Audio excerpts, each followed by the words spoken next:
بسم اللہ الرحمن الرحیم۔ آپ حضرات کے سامنے حیض کے تعلق سے کچھ مسائل پیش کر رہا ہوں۔ کچھ حضرات ہیں جنہوں نے پوچھا ہے کہ مفتی صاحب، اگر کوئی شخص اپنی بیوی سے حالت حیض میں ہم بستری کر لے اور اس کو پتہ ہو کہ حالت حیض میں شریعت نے منع کیا ہے تو اس کے بارے میں کیا حکم ہے؟ کیا اس کو کوئی کفارہ ادا کرنا ہوگا؟ کوئی اس کے اوپر کوئی روزہ وغیرہ کچھ لازم آتا ہے یا نہیں؟ اور اگر کسی کو علم نہ ہو کہ حالت حیض میں شریعت نے منع کیا ہے اور وہ اپنی بیوی سے ہم بستر ہو جاتا ہے، یعنی کہ ہم بستری کر لیتا ہے، تو اس کے بارے میں شریعت کا کیا حکم ہے؟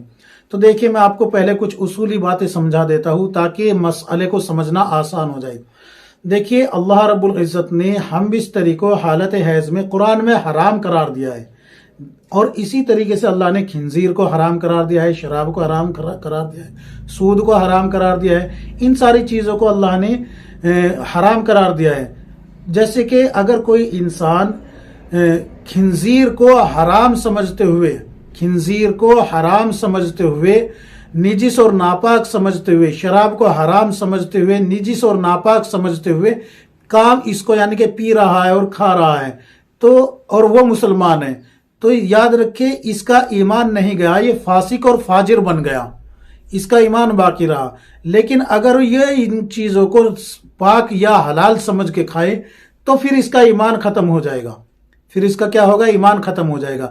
اسی طریقے سے غیر اللہ کے نام پہ ذبح کی گئی چیزوں کو یا پھر جن کو اللہ نے قرآن میں حرام قرار دیا ہے، جیسے کہ خنزیر کو، شراب کو، سود کو، اسی طریقے سے مردار کو یا پھر غیر اللہ کے نام پہ ذبح کیے ہوئے کو اگر کوئی شخص بسم اللہ پڑھ کے کھا لے تو بھی اس کا ایمان ختم ہو جائے گا۔ یاد رکھے، اس کا ایمان ختم ہو جائے گا۔ اس لیے یہ جو مزاروں پہ یا پھر کہیں مندر پہ چڑھائے وغیرہ جو آتے ہیں، ان کو لوگ بسم اللہ پڑھ کے کھاتے ہیں کہ کچھ نہیں ہوگا، بسم اللہ پڑھ کے کھا لیجئے، تو اس سے بندے کا ایمان ختم ہو جائے گا۔ کچھ کیوں نہیں ہوگا، سب کچھ تو ختم ہو گیا۔ اس لیے غیر اللہ کے نام کی تو کوئی بھی چیز نہیں کھانی۔ اور حرام اور حلال کا مسئلہ یہ ہے کہ جو حرام کردہ چیزیں ہیں اللہ نے قرآن میں حرام کی ہے، ان کو کبھی بھی حلال سمجھنے کی غلطی نہیں کرنا۔ اگر کوئی ان کو حلال سمجھنے کی غلطی کرتا ہے تو ایمان ختم ہو جائے گا، کفر آ جائے گا اس پہ۔ یہی حکم ہم بستری کے تعلق سے اللہ نے قرآن میں حالت حیض میں بیوی سے ہم بستری کو حرام قرار دیا ہے۔ اگر اس کو کوئی حلال سمجھ کے کرے تو اس کا ایمان ختم ہو جائے گا اور کافر ہو جائے گا۔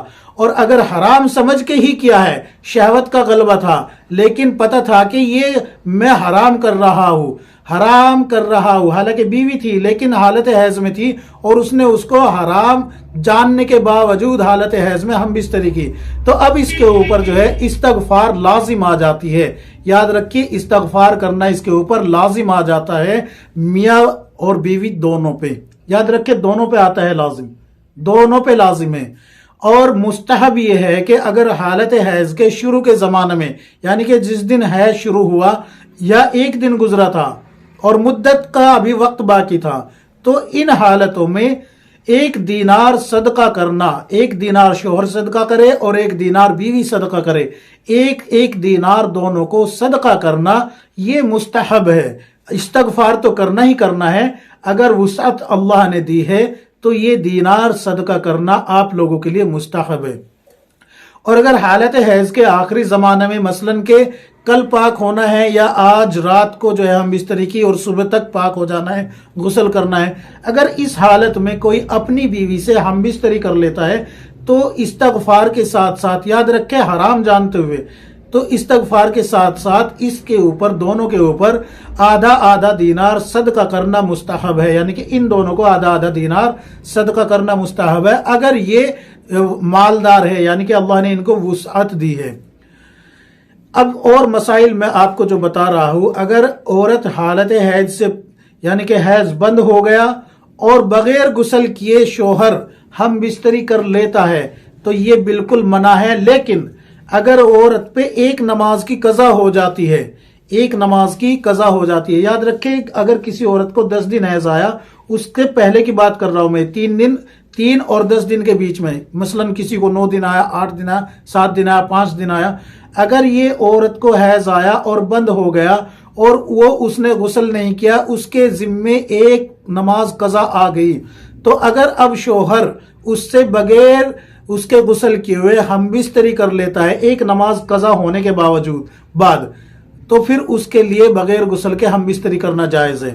اسی طریقے سے اگر کسی عورت کو 10 دن حیض آتا ہے، 10ویں دن وہ یعنی کہ حیض بند ہو گیا، جو گدی رکھی تھی وہ صاف ہو گئی، یعنی کہ اس پہ کوئی داغ دھبا نہیں آیا، اور 11واں دن ہو جاتا ہے اور اس نے جو ہے غسل نہیں کیا، تو اس حالت میں وہ شوہر اپنی بیوی سے بغیر غسل کیے ہوئے اس کے ہم بستری کر سکتا ہے۔ اور اگر ایسا نہیں ہے کہ ابھی حیض بند ہوا ہے اور ایک نماز کا وقت نہیں گزرا ہے، تو ایسی حالت میں ہم بستری جائز نہیں ہے، یاد رکھیے جائز نہیں ہے جب تک کہ وہ غسل نہ کر لے۔ اب ایک مسئلہ یہاں یہ بھی سمجھ لیجئے کہ اگر کسی یعنی کہ شوہر ہے جو حالت حیض میں اپنی بیوی کو بغیر لباس کے، اس کے بغیر کوئی کپڑا حائل کیے ہوئے، ناف یعنی کہ ناف سے لے کے گھٹنے تک کے اس کے جسم کو چھوتا ہے، تو یہ بالکل جائز نہیں ہے، بالکل منع ہے، شریعت اس کی اجازت نہیں دیتی۔